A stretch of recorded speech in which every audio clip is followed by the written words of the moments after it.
everyone, welcome back to WebToTech YouTube channel. Today for this video I will be showing you how to save Facebook videos.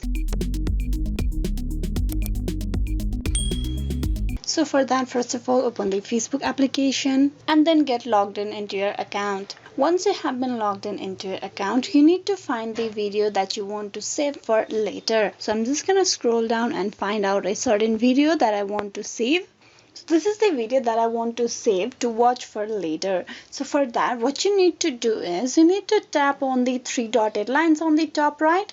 And from there you will have this option of save video at the very top right of the post. You will have this save video on the very top of the option. Add this to your saved videos. You tap on save video. Option 2, where you want to save this video to, that is the random videos or the news or for later, that is only for you. You can choose the option from here. So I'm just going to tap on random and the video has been saved. So this is how you can save Facebook videos. Hope this video was useful. Please like and subscribe the WebToTech YouTube channel. Thank you for watching till the very end.